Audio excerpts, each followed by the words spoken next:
In Jacksonville, Democrat Donna Deegan beat a Republican backed by Ron DeSantis. Jacksonville was the largest city in America with a Republican mayor, but not anymore. And Jacksonville's mayor-elect Donna Deegan joins me now. First of all, congratulations on your big win. You've given a lot. Jen, thank you so much. It's great to be with you. I just laid out there what's happening in Tallahassee under Governor DeSantis, especially in recent months and over the last year. I want to ask you, is there a disconnect between what's happening in the legislature and what voters actually?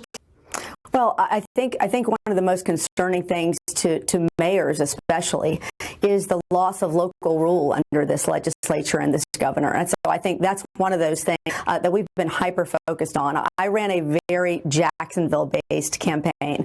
I'm a fifth-generation Jacksonville native. I'm somebody who is a foundation for breast cancer patients. People have known me as being someone who works very well across the aisle. But at the end of the day, what we kept hearing over and over again when we were out in the neighborhoods and to people was, how much is there going to be left for local mayors to do if we continue to take away local rule the way it really did resonate with people, in addition to some of these other things you're talking about? Well, one of the things, Mayor-elect Deegan, that you gave people hope was that you beat your Republican opponent by points. And Governor DeSantis won Jacksonville just 6 months ago in November by 12 points. In this mayoral race, Republicans also you were able to convince some DeSantis voters, some Republicans, to vote for you. How did you manage to do that exactly? Well, first of all, I'm a marathoner, so I like long distance endurance events. And so we started very early. We started 18 months out, and we literally every town hall, knocking on doors, listening to people about their concerns, bringing everybody in. I think it's so important, Jen, if we're going to move forward in the country, we've got to be able to talk to each other again. We've got to be able to see each other on some level. And I found so much commonality between what we all want.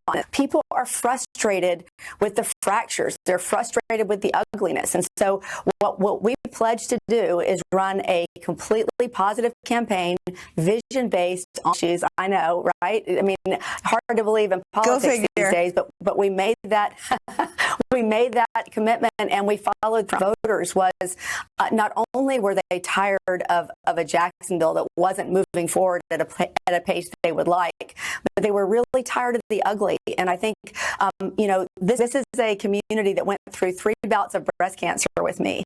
And so we built a really strong bond over the years while I was on foundation for them, and that helps underserved people with breast cancer. So there was a lot going on here, but I think I had a very deep rooted relationship. We've sort of shared life with folks here. And so I felt like if anybody had an opportunity to bring in folks from across the aisle, I had that opportunity. And then I had the old Pat McCullough, amazing woman who came in with a grassroots plan from day one and just led that thing like a general. She was amazing. We only campaigned to qualify by petition, got 9,000 signatures, and then just kept on rolling with a grassroots army that turned out to be comprised of folks from all across the political spectrum. So really, really grateful and optimistic that we can take that unity message and move it forward. I think you're seeing some fatigue with a lot of the hateful politics out there. Well, it's no secret. I love your shout out, first of all, to campaigns, in addition to great candidates. But it's no secret, Mayor-elect Deegan, that Democrats have been having a hard time in Florida over recent years. And here's Governor Ron DeSantis. Here's what he had to recently say about this. I would talk to you about it on the other side. What used to be a swing state, now the Democratic is on the side of the road. I mean, we have beat the left in the state of Florida. A hollow shell. So what is your view on that? And what do you think about the state of the Democratic Party in Florida? Well, listen, as I said when we embarked on this, and you have to give people a reason to believe that all of us can come together and to create some sort of a system where all voices are heard. And that was our message. You know, I'm so glad you have Cory Booker on today. He was one of the people that actually had a video out. I follow Cory all the time. We're very similar to stay up here. And I think if you can give people a reason to be optimistic and hopeful and do that with policy involved, show them what you can do to actually make their lives better at kitchen table level, I think that that's the way forward. I don't think it is.